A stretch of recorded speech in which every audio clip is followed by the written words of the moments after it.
Tu casa te está matando lentamente, y todavía no lo sabes. No con gas, no con fuego, no con ningún peligro visible. Te está matando porque depende de un sistema que puede fallar esta noche, mañana o en cualquier momento que alguien decida cortarlo. Y cuando eso pase, tienes aproximadamente 72 horas antes de que el frío se vuelva mortal. Pero hay algo que nadie te ha contado. Algo que civilizaciones enteras usaron durante 2500 años para mantenerse vivas sin gastar un solo euro en calefacción. Un principio de física tan simple y tan demoledor que, cuando lo entiendas, mirarás las paredes de tu casa de una manera completamente distinta.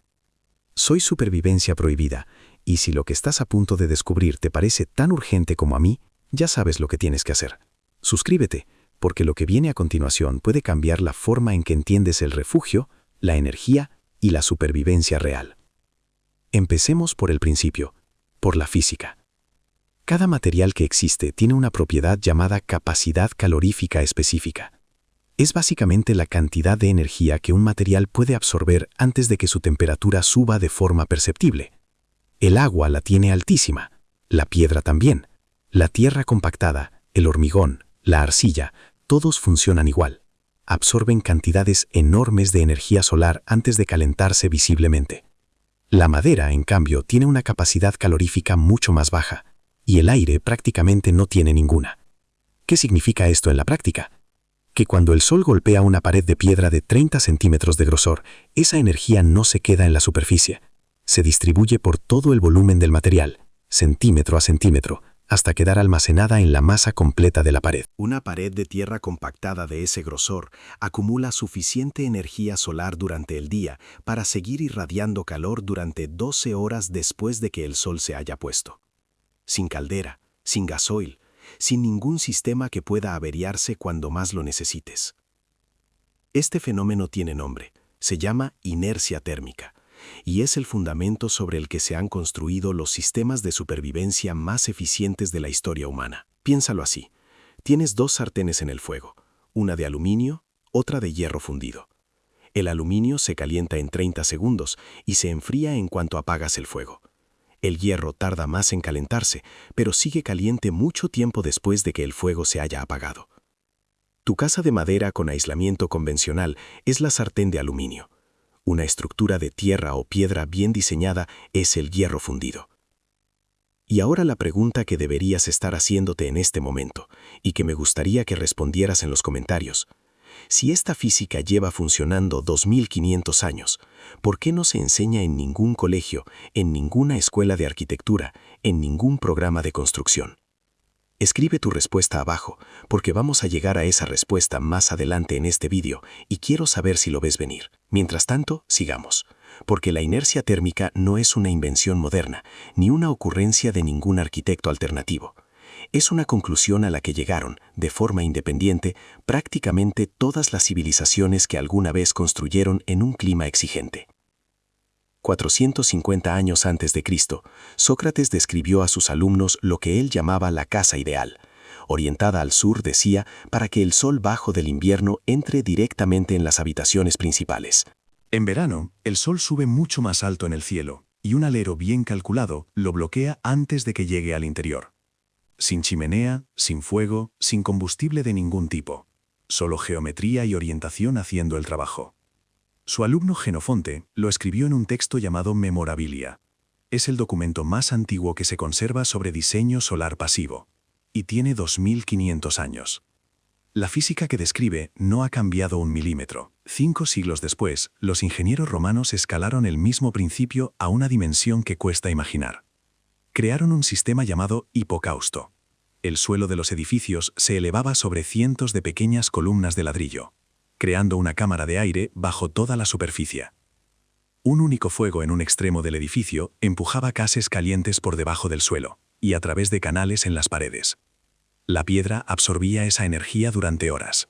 Cuando el fuego se apagaba, el suelo seguía caliente, irradiando de forma constante hacia arriba. En el año 216 de nuestra era, el emperador Caracalla inauguró unas termas que cubrían 11 hectáreas y podían albergar a 1600 personas simultáneamente.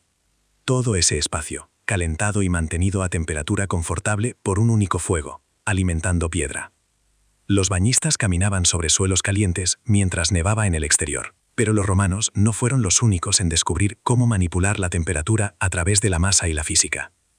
En Persia, los constructores resolvieron el problema exactamente opuesto, con exactamente la misma lógica. Necesitaban mantener el hielo congelado en pleno verano, en un desierto donde las temperaturas superaban los 45 grados. Y lo consiguieron con estructuras llamadas yakchal, edificios con forma de cúpula, paredes de casi 2 metros de grosor hechas de tierra compactada, cal, arena, arcilla y pelo de cabra. Esas paredes masivas absorbían el calor brutal del día y lo liberaban lentamente hacia el exterior durante la noche. Las cámaras subterráneas bajo el edificio se mantenían lo suficientemente frías como para conservar hielo del invierno durante todo el verano. Investigadores que midieron uno de estos yakchal todavía en pie en Abarkú, Irán, registraron una diferencia de casi 40 grados entre el interior y el exterior. 44 grados fuera, 6 dentro, sin electricidad, sin refrigerante, sin ninguna pieza móvil.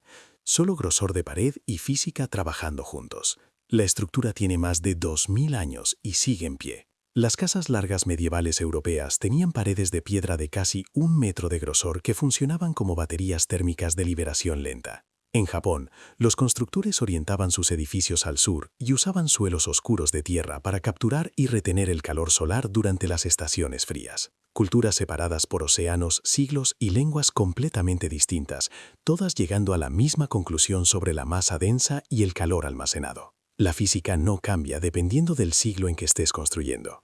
Ahora bien, entender el principio es una cosa. Tener una tecnología concreta, replicable, verificada y al alcance de cualquier persona con unos pocos cientos de euros en materiales, esa es otra cosa completamente distinta. Existe una solución llamada muro trombe, y su elegancia es casi difícil de creer. No tiene partes móviles, no tiene componentes eléctricos, no tiene absolutamente nada que pueda romperse ni quedarse sin combustible. El mecanismo es el siguiente. Una capa de mampostería oscura de entre 20 y 40 centímetros de grosor se coloca a 2 o 3 centímetros detrás de un cristal orientado al sur. La luz solar atraviesa el cristal y golpea directamente la superficie oscura de la mampostería. El color oscuro maximiza la absorción solar y el cristal atrapa el calor acumulado en el espacio estrecho entre ambos. Esa separación de 2 o 3 centímetros no es arbitraria, es la distancia exacta necesaria para crear un bucle de convección dentro de la cavidad. Sin ella, el cristal actúa como disipador y devuelve la energía almacenada hacia el exterior frío. Con ella, el aire caliente circula entre el cristal y la pared, empujando el calor más profundamente hacia la mampostería. La pared acumula energía térmica durante todo el día. Al caer la tarde, ese calor almacenado empieza a irradiar a través de la pared hacia el espacio habitable del otro lado. Unos ventiladores en la parte superior e inferior permiten que la convección natural haga circular aire caliente hacia la habitación de forma continua. El aire caliente sube por la abertura superior y entra en la sala, mientras el aire frío es aspirado por la abertura inferior. Todo el sistema funciona con luz solar y gravedad, sin ninguna asistencia mecánica. Un muro trombe correctamente dimensionado puede cubrir entre el 60 y el 75% de las necesidades de calefacción anual de una vivienda. Los materiales que necesita son cristal, mampostería oscura y 2 aberturas de ventilación.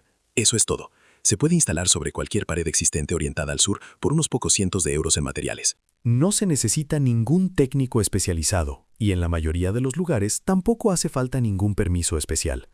¿Empiezas a ver el patrón? ¿Empiezas a entender por qué esta información nunca llegó a la corriente principal de la construcción? Sigue viendo, porque ahora viene la parte en la que alguien lo demostró durante 50 años seguidos con datos reales. En 1972, un arquitecto llamado Mike Reynolds condujo su coche hasta el desierto de Nuevo México, cerca de una localidad llamada Taos. Empezó a construir casas que el sector de la construcción llevaría 5 décadas intentando detener. Las llamó Earthships, naves de la Tierra, y son las estructuras de masa térmica pasiva más exhaustivamente probadas del mundo moderno. Reynolds rellenaba neumáticos usados con tierra compactada y los apilaba como si fueran ladrillos para formar paredes exteriores de casi 1 metro de grosor. Masa térmica pura, construida íntegramente con materiales que la mayoría de la gente tira a un vertedero. Cada vivienda estaba orientada al sur, con un invernadero recorriendo toda la longitud de la fachada frontal. Las paredes norte, este y oeste quedaban enterradas directamente en el terreno circundante, usando la temperatura constante del suelo como aislamiento permanente. Y aquí hay un dato que muy poca gente conoce. El suelo a 1,5 metros de profundidad mantiene entre 12 y 16 grados casi en cualquier lugar del planeta durante todo el año. Eso convierte las paredes enterradas en un colchón térmico gratuito y permanente en 3 de los 4 lados de la estructura. Los resultados documentados a lo largo de 50 años son difíciles de rebatir. En Taos, las temperaturas exteriores oscilan entre -15 grados en invierno y más de 40 en verano. Dentro de un Earthship, el interior se mantiene estable entre 18 y 24 grados durante todo ese rango. Sin caldera, sin aire acondicionado, sin gas, sin ninguna factura de energía durante más de 50 años.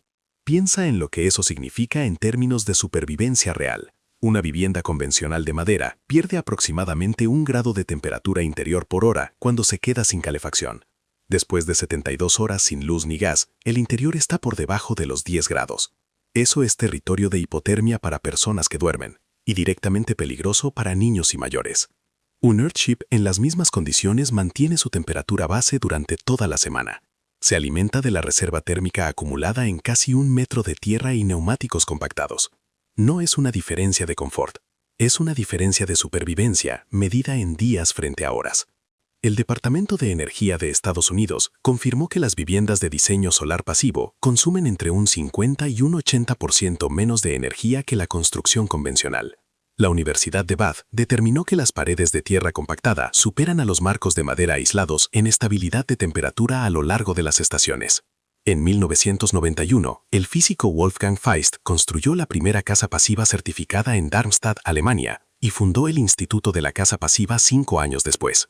Hoy, más de 60.000 viviendas certificadas bajo ese estándar operan en todo el mundo, usando hasta un 90% menos de energía que la construcción convencional.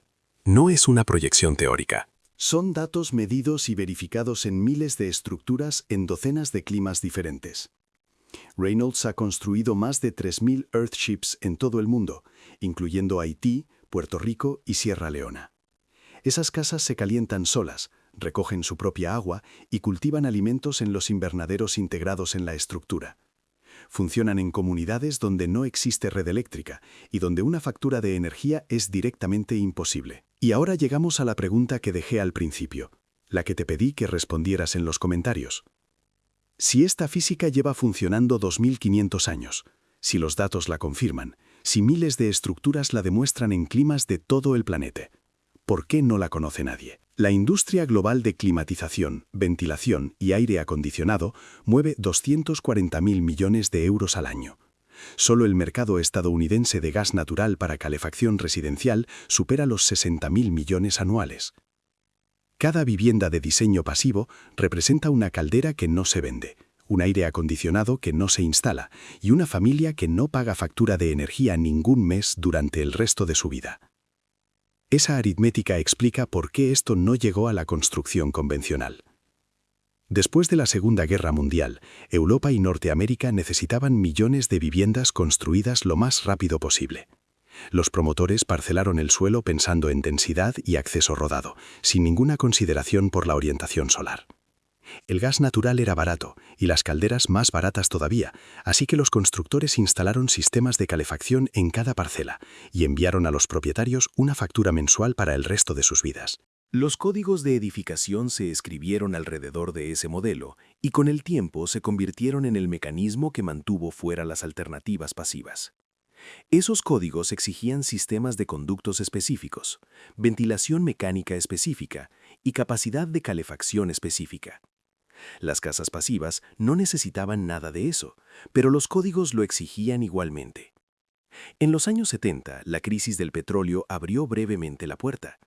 Los precios de la energía se dispararon, el combustible escaseó y la construcción solar pasiva ganó impulso real durante casi una década.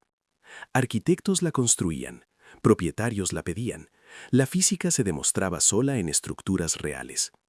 Luego los precios del petróleo se desplomaron a principios de los 80 y la industria pivotó con rapidez.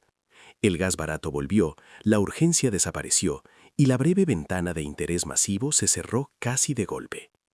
El conocimiento no desapareció porque fallara, desapareció cuando la presión económica que lo impulsaba se evaporó. Reynolds peleó con los departamentos de construcción de Nuevo México durante más de 30 años. Le denegaban permisos, no porque sus estructuras fueran inseguras, sino porque los formularios no tenían ninguna casilla para una casa sin sistema de calefacción. Los formularios asumían que todo edificio necesitaba una caldera. Una vivienda sin ella sencillamente no computaba dentro del sistema. Nuevo México aprobó finalmente una ley especial en 2007 solo para permitirle construir legalmente estas casas. Eso fue 35 años después de que demostrara por primera vez que funcionaban. El sistema hipotecario hizo el resto desde otro ángulo completamente distinto. Los tasadores valoran las viviendas por metros cuadrados, acabados y equipamientos, no por rendimiento energético. Un Earthship con 0 costes de calefacción sigue tasando por debajo de una vivienda convencional con 400 euros al mes de factura de energía. El sistema fue diseñado para premiar la dependencia y hacer prácticamente imposible financiar la autosuficiencia. El mercado no tenía ningún interés económico en dejar que la física triunfara. La vivienda más peligrosa que puedes ocupar es aquella diseñada para necesitar algo que tienes que seguir comprando. Ahora entiendes por qué la masa térmica es el concepto más ignorado en la construcción de supervivencia. Ahora entiendes por qué 2500 años de civilizaciones distintas llegaron a la misma conclusión. Ahora entiendes por qué un arquitecto pasó 35 años peleando con el sistema para poder construir casas que se calientan solas. Pero hay un segundo problema de refugio que la mayoría de los supervivientes nunca consideran y que puede ser más inmediatamente letal que la pérdida de calor. Una estructura subterránea que mantiene una temperatura perfecta puede matar a todos los que hay dentro en cuestión de horas si la ventilación está mal diseñada. Ese fallo de ventilación, su mecánica exacta y cómo evitarlo es precisamente lo que cubre el siguiente vídeo en detalle.